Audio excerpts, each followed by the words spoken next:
Hey, brother, you got my money you owe me? Huh, John Turkey? What money you talking about, man? I owe you no money. Oh, now you trying to act like you forgot, huh? So that's how you gonna do me, brother? You just gonna act like you don't owe me anything? Remember that bet we made, like, about a month ago about the Lakers? Saying that the Lakers wouldn't do without Lonzo, wouldn't play good and all that? Man, you crazy, man. I never said that, man. Do I gotta go back and check the archives, my brother? Do you dig it, brother? Is that how you gonna do another brother? Oh, come on, man. I don't know what you're talking about. Look at me, man. I'm blind, man. I can't see, man. I went blind yesterday, man. I don't even know what you're talking about. I can't even hear. Are you talking to me? You got the wrong person. Oh, so now you act like you blind and you can't hear. Oh, so that's how it's gonna be, brother? So now that the Lakers are playing good, so now all of a sudden you blind and you can't see, huh?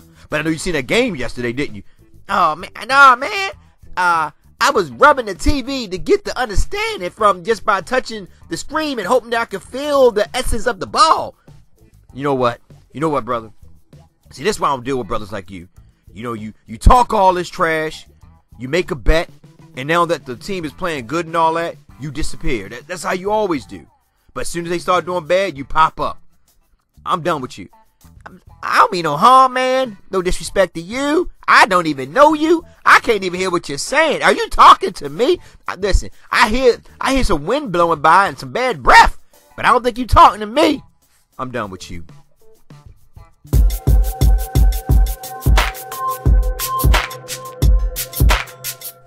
What's up, people? It's your one and only, your bread and butter, your source for the information that comes through the Lakers locker room. Now I'm just messing with you. There's nobody but Urban Lover, man, reporting from your grandma's basement because your mama put me out because I talked too much truth and she got tired of me. She took her wig off and smacked me with it. I ran out the back door. Anyway, the Lakers beat Chicago for their 4th straight win in a row without Lonzo Ball. I'm going to make this real quick. Even though when I say it's going to be quick, you know how it is. I might take a while to talk because I love talking. I love talking to you guys because I don't like to sit here and make myself seem like I know it all, but I love being right. I just hate to say it. I ain't going to say I hate to say it because that does sound like I'm so foolish, but I love being right. When Lonzo went down, all I kept seeing in Twitter, oh, man, they suck without Lonzo. The team can't do nothing without Lonzo. We're 0-7 without Lonzo. We need Lonzo. And I just kept hearing it over and over again. And it got to the point where not only did the fan base started seeing it and acknowledging it, it became the coach and the players. I will say this one thing about Luke Walton. I've been beating up on Luke Walton for a while, only because I like Luke Walton as a coach. I like him just as a person individually because I feel as though, yeah, he's young, he's inexperienced, but as time goes on, I'm hoping that he gets better. I've been hoping that from last year. Like I said, I wanted Mark Jackson. We got Luke Walton. I have no problem with Luke. I did state it that, we do need a veteran coach, somebody who's going to lead these boys or put some fire under Luke's butt. Then Lavar stepped in, and then the Lavar comments happened. Then the fire was lit under Luke Walton's butt. I've been saying over and over again, we need somebody to get these players to play and believe in himself. And Luke have to believe in himself as well, that he's a good coach for this team and not to have doubt. These last 4 games prove that. The Lakers came together as a collective group. They did what they're supposed to do. They beat up on teams they're supposed to beat up on. I have no problem with that. Now, the one thing I do love is Brook Lopez. He finally came into his own, had a tremendous, wonderful game. That's when he go up against his brother Robin. This is like it's like a thing they got, So he went up against his brother. He played pretty good. I mean, he actually moved around, and I mean, he played good, and I was happy for Brook, because Brook over the last couple games, not really the last couple games, he's been playing pretty solid. He had a solid game the game before this one, but he always set up and shoot the 3. But in this game right here, he didn't take too many threes. He actually attacked the basket. He actually was doing some low post moves. I mean, he was actually doing a lot of things that we used to seeing the Brook of back in the Nets team do before he started shooting all them threes. Now, he did take 3 threes, but, he made 1 out of 3, but he didn't take no 5 or 6 like how he usually do. Ended up with 17 points, in 20 minutes, which is good. I'm going to put it like this, and I'm going to say this over and over again. Luke Walton, I'm going to take my hat off to you, man, because now you're starting to understand. I'm hoping that you start to understand. I just hope that you don't fall back into that stubborn stage where you say, okay, well, I'm going to keep this player in because this is what I think is best for the team when you have a player as hot. Because I did get kind of upset at first when you took Brook Lopez. Well, you didn't bring Brook Lopez back in.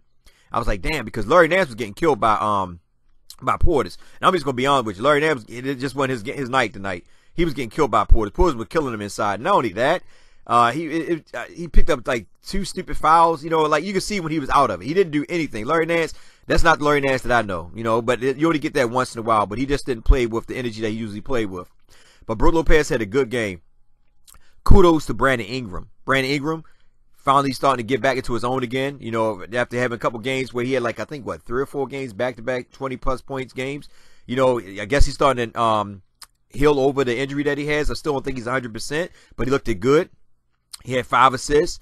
He had 3 turnovers along with that, but it's okay. You know, we didn't have, he had 9 rebounds, almost a double-double. He had 25 points. He shot 10 for 18. Still got to learn how to hit that 3-point, get more confident behind the 3-point line, but I like his point of attacking the basket and drawing fouls. Free throws, much better. He's 5 for 8. Usually it'd probably be 2 for 8, so that's much better. He's improving. I think Luke Walton actually got these guys jogging up and down the court every time one of the guys miss a shot, because that's what we're really needing. Those free throws need to start dropping in the basket. Julius Randle, same old Julius Randle, big beast. You know what I mean? Can't nobody stop him. And it's like, you know, and I don't want to keep saying this, man, but a lot of these guys, man, oh my gosh, they're not used to physical contact sports. You can tell. I mean, if Julius Randle, if he was playing back in the days, he would fit in good with them guys back in the day. Because them guys back in the day, they took a lot of pain, you know, from them blows back then, you know, down low. Most of these player teams do not play down low. That's why I like Julius Randle game, because he reminded me of an old-fashioned player. I think it was Portis he played, I believe. He went out because he got hit in the chest, you know, and lost air. I think it was I can't think of the other guy's name. It was somebody else that he hit as well. I think it was Mackinnon, whatever his name, Mackinnon. Might have been Pert. I don't remember, but I know it was 2 guys that, you know, that caught that blow from Julius Randle down low. Now I do know Julius Randle always uses his arm to swing off, and he gets away with that. But, you know, and a lot of fans, you know, they would say it, and it's like, yeah, you know, he gets away with this push off and stuff like that. But if you ever notice, most star players, and I'm not calling Julius Randle a star right away, but most star players, they have perfected a certain illegal move that they get away with throughout games, and the refs do not call it. So, you know, Julius Randle, continue doing what you're doing, man. You're a beast down there, man. And like I said, I like that he was attacking the basket, you know, kicking it out. You know, they was running the floor, man. He played pretty good. And Tiny Enos, only thing I say about Tiny, I know that they're going to continue starting him, so I'm not even going to continue worrying about it. Tiny Enos had a subpar game. Wasn't too bad, but it was subpar because it was one play where, actually 3 plays, back to back to back, where he attacked the basket, made a layup. Then the next 2 plays, he went down there and got blocked both times instead of, you know, trying to get the other people involved. That's my only problem with Tiny Enos, is that, you know, he looked for his shot first and don't get nobody involved. But, you know, right now, until a ball come back, I guess we have to, you know, watch him. And as long as we win it, I don't really care, because he's not really getting the major minutes, which is cool. Caldwell Pope, another game where he only got 24 minutes. Hallelujah, hallelujah, hallelujah. I'm sorry. I know DeAndre Page will get mad, but hey, man, it is what it is, man. I'm just being honest with you. Offensive wise, Jordan Clarkson is way better than him. I'm just gonna be honest with you, and that's why we're really making me so upset. You know, and I said this at the beginning of the season, like, we don't need Caldwell Pope. We got Jordan Clarkson. We just got Josh Hart. So what did Luke Walton do? He finally gave him and Julius Randle minutes. I love it, because these 2 are your veteran players on this team, and they're going to help these young players get better. And we keep sitting here. I don't even want to get in. I don't want to jump off the boat, man, because I'm about to fly like an eagle. I'm just so excited. Man, I'm excited. When I see this, I ain't got nothing to say against. Listen, right now, Luke, I'm sitting at your dinner table with you. I don't know if you got married. I don't know if you're married or not, but if you are, you, your wife, your 20 kids, yeah, and I'll be Grandpa Bubba Lover, because you know why I'm excited? Because you finally did things that I've been saying since last year, is that you got to fix the rotation. The time management. Stop being stubborn. Play your veteran players. Stop trying to play players that they're not producing, that are wasting minutes when other players could be in there doing a lot more. You know, so I'm happy. You know, Jordan Clarkson, 30 minutes, 6 for 15. He was 1 for 5. Y'all already know how I feel about Jordan Clarkson taking them threes. I prefer him to attack the basket. I think he got blocked twice. You know what I mean? But I love him when he attacked the basket. I do not like when he set up for them 3-pointers. That's just not the Jordan Clarkson I know. He had 4 assists. He didn't have no turnovers, which is cool. Josh Hart, man, played hell of a defense, man, at that small 4 spot in the 2 guard. He played 23 minutes. He don't see, the thing about Josh Hart is he's not a creative scorer. He's not looking to shoot. He's brought in there because he know his assignment. That's defense. That's the same thing I asked for Caldwell Pope. Your first initial assignment that you were brought into this on this team was to play defense. Your defense is average. It's not like it's not the type of defense that everybody try to glorify you as when we first pick you up. Because a lot of times you'll let players blow past you. Man, if it was a play where Valentine blew, I think it was Valentine, but somebody blew past him, and instead of him standing, getting in front, playing the man in front, he looked for Julius Randle to help him when Julius Randle had his man. And then he looked at Julius Randle like, yo.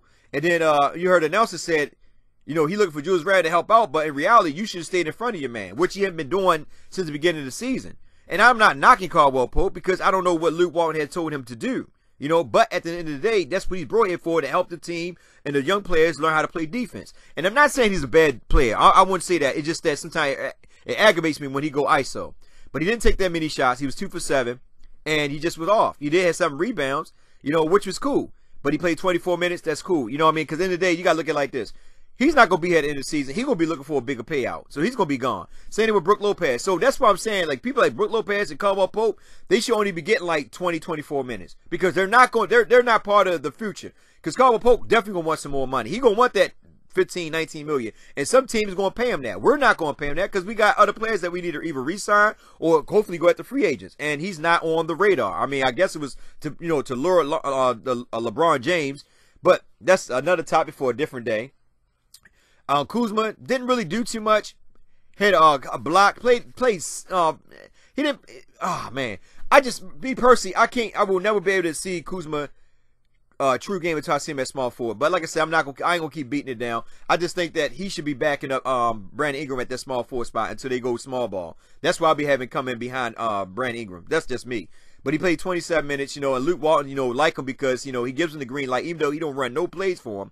But he allows him to shoot because when he's hot, but when he's cold, he's cold. This game, he was cold. He was 4 for 12. But you know what? We didn't really need him. He did help us win the last game, which was cool. This game was Brandon Ingram. He came through for us in the clutch. But Brook Lopez actually anchored it at the beginning, as he was going down low, banging bodies with them guys and putting up 17 points. So Caruso, once again, had another good game. He was 3 for 4. He did miss that dunk. Yeah, but it was good because Brandon Ingram missed the dunk too. But it kind of got semi. I don't know if it got blocked. He got stopped. I don't know. But he tried to do a reverse, around the rim dunk, and he got, he kind of missed it too. But you know what, man? It's all fun and games, man. Listen, me personally, I love when the Lakers are winning. And even if they ain't winning, but if they're in the game, I love it. The reason why, because they gave it their all. Even if they won or lose, they gave it their all. That's my biggest thing. As long as you give your all, I don't mind. But when you don't give it your all, you give up, like in the third quarter and all that, you're getting blown out. I have a problem with that because at the end of the day, you're getting paid to play sports. You can't sit down, break down, and start, pooping and crying because, things are not going your way. We got to fight in, scratch, dig through, take it, game by game, and here we are. Here we are right now. We're 19-29, slowly getting back into an opportunity to actually get that 8th spot. It's there for the taking if we just continue to play hard. Luke Walton, don't be stubborn and continue to play the guys like you're supposed to play them. And I'm thankful. I don't have nothing bad to say about Luke Walton. Luke Walton, hats off, like I said to you, brother. You did right with the rotation, the time management, all that. I would have took Larry Nance out, because Portis was beating the crap out him. But he did do that. He adjusted and put Julius Randle in. So I had no problem with it. Because one thing I will say about Luke Walton is that some players, not gonna say all, but some players he will let them fight through it for a little bit, but if they continue to struggle, then he say, okay, it's time to sit you down. Some players, but I think he's starting to wake up a little bit now and start to play the players how he's supposed to play them. Like I said, Julius Randle getting 28 minutes, Ingram 33, because Ingram is supposed to be the man of the team. Enos 14 minutes, which ain't bad. Caldwell Pope 24 minutes.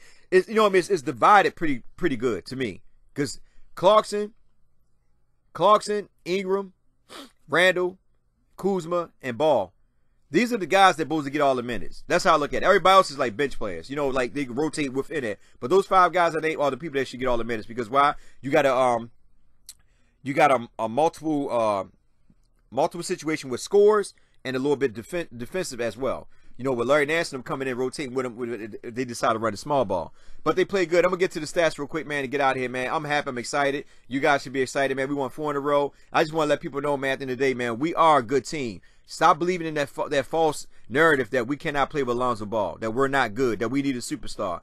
I don't believe in that stuff, man. I believe, like, at the end of the day, is that when I used to watch Doug Christie and them boys, And them boys get beat up every day, but they kept playing. Doug, Chris, and Devok and all of them. They kept playing. They kept playing through. What's Devok? I can't remember what's Devok. I've been so freaking long. I got amnesia. I don't sometimes forget things, you know. But anyway, I watched them boys, man. They still played hard, and that's why I say with this young group, man, you just gotta play hard. You gotta believe in yourself. So I'm always gonna say this. I'm always gonna give kudos to LaVar Ball first and foremost, because whatever he said, regardless if he didn't say it or not, the point is, because it became controversy, it lit a flame under the whole team, the organization as a whole, and we started playing better. We started playing good, so that's a good thing. And now that everybody's sitting there saying we can't play without Lonzo Ball, we need Lonzo Ball, and these guys came on play, you know, letting you guys know, like, listen, we still got players on this team, you know. Yes, Alonzo Ball does make us that much better. We're not stupid at that, but we still can win these games. You know what I mean? Even when Michael Jordan was hurt, and he sat out a couple games, Chicago still won. Same thing with Kobe. I mean, I can go on and on. Players set out for a couple games, whatever. Players still found a way to find these wins. So that's what I'm saying today. We got a good squad, man. We got to stop saying that, okay, what about, you know, wait till this free agent. Listen, I'm not even focused on PG-13, DeMarcus Cousins. It's good to hear the names. It's good to see, okay, well, we might get them. But right now, I'm focused on what we have right now and thinking about making it to the playoff. That's my main focus. You know, I'm not calling the PG-13 because I could say this, you know, PG-13, after what Westbrook said about him being snubbed for not making an All-Star game, PG-13 gave him much more honor and salute. Kind of making it seem like, okay, well, I might stay with these boys. So that's why I'm not focused on PG-13. He's not on his team. Because somebody could change their mind overnight. After put like this, after being on the team and seeing how they're being treated, right now they won like 6 in a row or 5 in a row. They what, 28-20 or 29? Well, they 20-20 right now, and they're beating the crap out of they beating the crap out of somebody. God dang, I just looked at the which guy. I forgot who they. Oh, Detroit. They beating the crap out of Detroit. Well, Detroit made a little comeback now. It's the fourth quarter with 6:21 left. OKC up 104-95. But I think they'd be like their 5th or 6th game in a row that they won. So I'm not focused on PG-13. I'm focused on the product that we got right now. And at the end of the day, I'll be honest with you guys. The Lakers don't really need PG-13. I know fans will say we do. The Lakers only need a center. Somebody can run the floor. Somebody that got much more versatility than got much more versatility and that's mobile than freaking Brook Lopez. Brook Lopez is not bad, he's just slow. They need somebody that can run the floor. Look, when Shaq was big, Shaq used to run the floor. And you know what I mean? That's the crazy thing. Shaq ran the floor. Brook Lopez just don't run the floor. He just slow up the game pace. That's all. He's somebody that can fit San Antonio Spurs because that's the type of offense they run. But we just need somebody that can really run the floor with the Lakers and be an interior defender in that middle, man, that, you know, basically protect the rim, you know what I mean, just a rim protector. And that's all we really need, man, I'll be honest with you. So at the end of the day, man, you know, look, kudos off to the Lakers. They played good, you know, nothing really bad about them. You know, at the end of the day, you know, Lonzo Ball hopefully be back probably like a week or so, I'm not too sure. But we just got to keep scratching, man, keep scratching. That's all I can say. Let me get to the stats, man, and we can go from there, man, and get out of here. All right. Field goals made, you know, Chicago, they shot 37%. Kudos to the Lakers. They played pretty good defense this game. You know, they didn't guard the perimeter towards the end, like the last 4 quarters. That's when the Chicago tried to make their little run. They come back, you know, and also on top of that, they went to robbing. And Portis was killing inside, which is cool, you know. But, you know, hey, you give or take, man. But we still played pretty good. We shot 45%. 3-point percentage, Lakers shot 5 of 24. Chicago was 17 for 36. We shot 20%. They shot 47%. That's when they won their little run. 20%, man. I'm just saying, man. We're not a 3-point shooting team, and I know that we keep trying and trying, but we got to attack the basket. Got to go to your bread and butter. If you want to continue winning these games, that's cool. I mean, if you open, take the shot, but 9 times out of 10, go to your bread and butter. Get to the free throw line and make free throws. We only missed 7 free throws, which is good compared to how we've been doing it. We always shooting under 60, I think under 60%. So right now, like, we're hovering in between 60%, 50, 60%, so it's kind of bad. But we shot 21 for 28, which is not bad. We only missed 7 shots. Actually, Chicago shot worse than us. They were 16 for 24. And in reality, if they'd have hit 80% of their shots, it would have probably been much more closer game than what it was. They shot 66% from the free throw line. Total rebounds, they out-rebounded us big time. They had 67 to our 56. They had 16 offensive boards to our 10. Assists, this is our, you know, this is our hustle man's points. Assists, we had 23 to their 21. Steals, we had 6 to their 3. Blocks, we had 3 to their 7. Total turnovers, we only had 9. We're getting the turnovers down. We're playing much more comfortable as a team. We're limiting turnovers, and that's why we're winning. If you notice in most of these games, we're having less turnover. We still got to hit those free throws, but we're playing good and we're not turning the ball over as much. They had 14 turnovers. Then they had 20 turnovers off. 20 points off our turnover. We only had 9. Fast break points, we had 33 because we're running. This game, we're running. That's why I like Caruso at the helm, you know, because these guys are running, and when they're running, they play so much good. I'm not knocking Enos. At the end of the day, I just think Enos is much more of a, I'm not going to say, I got to say, he's a half-court set off point guard. Because when he's running, most times he's looking for his shot, not the other player's shot. But they still play good, regardless of how you look at it. Points in the paint. Oh, well, I'm sorry. Chicago had 11 fast break points. I ain't going to really count that. Because, you know, it is what it is. You know, we kind of, like, stopped that. We got back on defense and stopped that transitional D because Chicago don't run as much. You know, they're not a running team. We are a running team. Points in the paint, we had 52 to their 30. See what I'm saying? That's their bread and butter, 52. So today, I'm telling you, nobody can really stop us down low when we're actually moving the ball and getting better high percentage shots. That's your inside the paint plays. Personal fouls, we had 23 to 25. It is what it is, man. Look, the Lakers played a hell of a game. I'm happy. You should be happy. It's your man, Herbal Lover. I'm about to sign out. Before I sign out, I just want to tell you guys I love you guys, and I thank you guys for always checking in, you know, dropping comments, watching my videos. I really do appreciate it. I know I don't get to drop the videos that same night only because I got so much going on in my personal life, but I'm trying my best to do what I can in order to get content out there for you guys so we can chat it up. I know I don't get in the comment section as much as I used to. Like I said, I'm trying to do some things right now. I don't want to speak on it, but once it becomes, you know, an opportunity where you will start to put like this, you will see it once it manifests itself. Simple as that. Anyway, I love you guys, man. Thank you guys for always, you know, stepping in and showing me love as I show you love. You have a blessed one. Enjoy your night. Take care. Your man Herbal Lover sign out your grandmama's basement because she got some turkey wings upstairs, and I got to sneak past Grandpa.